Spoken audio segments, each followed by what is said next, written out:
les petits chats, je suis contente de vous retrouver aujourd'hui. Alors on va parler d'un roman jeunesse. Alors moi je le mets en jeunesse, c'est-à-dire qu'on est plus sur des collégiens à peu près. Je vous en parle tout de suite. Donc ça sera Les aventures de Christina Ireland de Kelly Roger. Alors je suis vraiment désolée si j'ai écorché le titre. J'ai essayé de le prononcer comme je pouvais. Si je le fais mal, il ne faut pas hésiter de me le dire dans la description ou tout simplement en privé, il n'y a aucun problème. Donc comme d'habitude, n'oubliez pas de vous abonner à ma chaîne, de cliquer sur la petite cloche pour avoir les notifications et pourquoi pas de me laisser un petit pouce si vous avez aimé celle-ci. Alors avant de vous donner mon avis, je tenais à vous lire la 4e de couverture. Tes parents ne sont pas morts, ce sont des malins. Cette phrase résonne dans la pièce, laissant la jeune fille sans voix. D'aussi loin qu'elle se souvenait, le monde de Christina Ireland s'était toujours résumé à 3 éléments solides. Sa tante Stella, ses meilleures amies, Felicia et Historia, et ses cours au manoir Rivergrey. Mais ce soir-là, alors que tous venaient d'assister à un événement annonciateur de mauvaises nouvelles, l'aveu de Stella à sa nièce vient s'ajouter à la liste des dangers auxquels ils allaient tous devoir faire face. Alors que le monde de Christiana s'effondrait, celle-ci n'aurait d'autre choix que de faire face avec le concours de ses amis, anciens et nouveaux. Elle découvrait la vérité sur ses parents ainsi que tout ce que cela engendrait. Complot, trahison, danger, enlèvement et la succession d'émotions tellement intenses que les pouvoirs les plus insoupçonnés s'en trouveront décuplés. Plus rien ne sera jamais pareil. Alors donc vous allez retrouver ce livre chez Publivis édition et il est à 17 €. Je vous mets le lien dans la description si vous souhaitez vous le procurer. Alors ce livre, je l'ai beaucoup aimé parce que comme celui pour Ingrid, je vous remets la couverture juste à côté de moi, il y a une description aussi du bâtiment que j'ai beaucoup aimé, où ça me faisait un peu penser à cet univers Harry Potter. D'autant plus que là, on va parler de malins. Donc ça m'a fait aussi penser un peu à cet univers d'Harry Potter où vous avez les moldus sans pouvoir, les sorciers qui doivent vivre un peu cachés des moldus parce que voilà, ils ont du mal à être acceptés. Et tout ce côté-là, en fait, on va le retrouver dans ce livre. Donc si vous avez aimé l'univers un peu Harry Potter, fantastique, avec des rebondissements, des monstres et tout ça, là, vous allez le retrouver dans celui-ci aussi. Donc c'était juste génial. Ce que j'ai beaucoup aimé, c'est que cette jeune fille est attachante parce que, voilà, on la retrouve dans l'établissement, elle fait sa vie normale, ou presque normale parce qu'en fait, c'est Marie Catastrophe, elle enchaîne les bêtises. Et puis voilà, un jour, on va tout remettre sa vie en question. C'est-à-dire qu'on lui a dit que voilà, ses parents étaient morts. Mais non, en fait, c'est pas le cas. Ses parents, en fait, c'est... je vous dirai pas, j'ai failli gaffer, mais je ne vous le dirai pas. Voilà, il y a tout un secret autour de ses parents et c'est perturbant pour elle parce que on lui a fait croire des choses et au final, elle se dit mais non, pourquoi est-ce que mes parents ne sont pas morts alors qu'on m'a dit qu'ils étaient morts? Pourquoi? Qu'est-ce qui se passe? Elle comprend plus rien et nous non plus. On se dit quel est le secret autour de ces deux-là pour que cette fille elle soit éloignée d'eux. Voilà. Après, il va y avoir aussi un côté un peu rivalité, forcément, entre les élèves, les pestes, les bimbos contre les gens un peu moins populaires. Donc ça, c'était rigolo aussi. Au final, les liens vont se ressouder quand il va y avoir cette action et quand tout simplement, ils vont vouloir sauver leurs camarades. Je vous en dis pas plus parce qu'après je vais vraiment trop vous dévoiler tout ça. Il va y avoir aussi tout ce qui est sortilège, pouvoir, enfin voilà, énormément de choses, du fantastique, des sorciers, etc. Et on va aussi être confronté au monde des sans-pouvoir.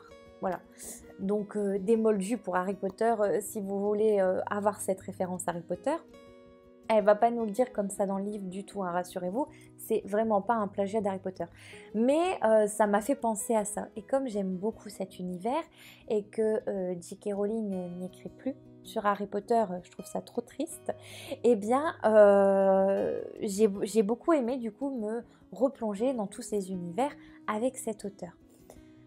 C'est très très intéressant parce qu'il n'y a pas une montagne de descriptions.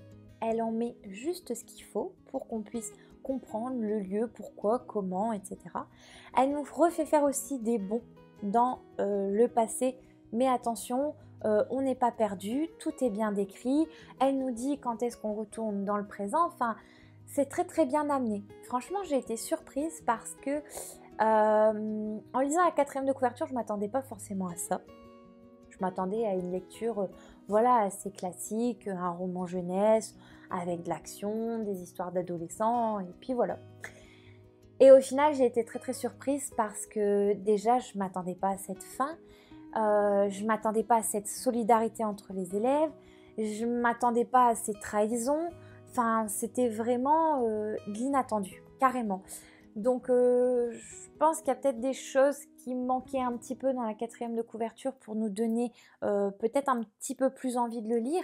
C'est pour ça que moi je vous le dis comme ça à l'oral, que franchement il est explosif ce roman.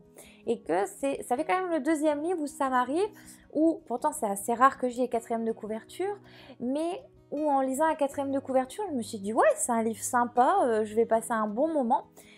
Mais au final, c'est encore plus que ça. C'est carrément génial. Je pense que voilà, malheureusement, quand on fait la 4e de couverture, on a toujours peur d'en mettre un peu trop, pas assez, enfin voilà. Et donc c'est vrai que ça doit être assez compliqué de faire. Je ne peux pas critiquer tout ça, hein. Rassurez-vous, c'est vraiment pas une critique. Mais je vous dis de ne pas vous arrêter, vous, à la 4e de couverture, parce qu'il est génial ce livre. Donc en plus, c'est très très aéré. On en revient toujours au même, un enfant qui est atteint de dyslexie ou de dysorthographie ou de tout ce que vous voulez, parce qu'il y a énormément maintenant de choses qui sont reconnues, peuvent largement lire ce livre parce qu'il est très très agréable. Il fait exactement 192 pages, il y a 7 chapitres plus l'épilogue. Et il est vraiment bien amené, il n'y a pas de mots super compliqués. C'est très très rare que j'ai dû aller voir un mot, j'ai même jamais dû ouvrir Google pour regarder un mot dans les dictionnaires. Alors oui, je sais, c'est très très moche. Je n'ouvre plus un dictionnaire pour regarder une définition d'un mot parce que tout simplement, je lis dans les transports, je lis quand j'ai fini le boulot et que je dois attendre quelque chose. Donc j'avoue que j'ai pas de dictionnaire sous la main. Donc c'est pour ça que oui, Google des fois est mon ami pour trouver sur le Larousse la définition directement sur Internet. Donc voilà, donc je tenais vraiment à vous parler de ce roman fantastique parce que c'est une belle pépite. Ça peut aussi inciter les enfants à relire, hein, surtout s'ils ont aimé l'univers d'Harry Potter, de pouvoir se replonger dedans. Comme je vous avais parlé bien sûr du livre d'Ingrid, c'est super intéressant. Donc facile à lire, pas de mots compliqués, et c'est quelque chose qui peut les intéresser si ils aiment le fantastique. C'est toujours pareil, si c'est pas leur univers, ça sert à rien. Ils vont pas forcément prendre de plaisir, à moins que ce livre soit une découverte pour eux, pour le fantastique, et qu'ils puissent justement renouer avec cet univers. Pourquoi pas. Voilà, en tout cas, moi de mon côté, je remercie encore beaucoup l'auteur de m'avoir offert ce livre, de me l'avoir aussi dédicacé. D'ailleurs, ça m'avait fait bien rire parce qu'elle avait marqué: pour Amandine, es-tu prête à sauver le monde des pouvoirs? Donc vous avez les pouvoirs, les malins, tout ça c'est bien expliqué dans le livre. Je ne vais pas tout vous raconter parce que sinon après il n'y aura plus de surprises pour vous. Mais franchement n'hésitez pas à sauter sur ce livre, il est vraiment super intéressant. Je sais que dans mes vidéos je dis beaucoup de super, génial, etc. Mais quand je les aime du fond du cœur, je suis super enthousiaste. Et donc du coup forcément je vous inonde de mots positifs et d'ondes positives quand ça me plaît. Quand j'en dis pas trop, c'est pas toujours parce que j'ai pas envie d'en dire, c'est juste parce que la lecture m'a des fois un peu moins captivée, ou des fois je me rends compte que des livres que j'avais pas trop aimés, et je les relis à d'autres moments, eh bien je les ai dévorés, je les ai adorés. Voilà, la lecture c'est aussi ça, on a des moments où on n'a pas spécialement envie de lire tel ou tel genre de livre, et quand c'est le bon moment, eh bien on les dévore. Donc voilà, choisissez bien vos moments aussi quand vous lisez. Si un livre, vous n'arrivez pas à rentrer dedans dès les premières pages, laissez tomber, passez à autre chose et vous reviendrez dessus et ça sera peut-être d'un coup le flash, le waouh, le coup de cœur, on ne sait jamais. Voilà les petits chats, j'espère que la vidéo vous a plu. En tout cas, je remercie encore 1000 fois l'auteur. Je vous remets tout ça dans la description si vous souhaitez vous le procurer. Bien sûr, je vous remets aussi le lien du livre d'Ingrid qui m'avait beaucoup plu et qui m'a fait aussi penser à ça au niveau description, au niveau pouvoir, au niveau voilà, suspense. Et bien sûr, dans un univers scolaire, ce que j'ai adoré. Voilà les petits chats, j'espère que la vidéo vous a plu. Et en tout cas, on se retrouve lundi prochain pour une nouvelle vidéo. Gros bisous!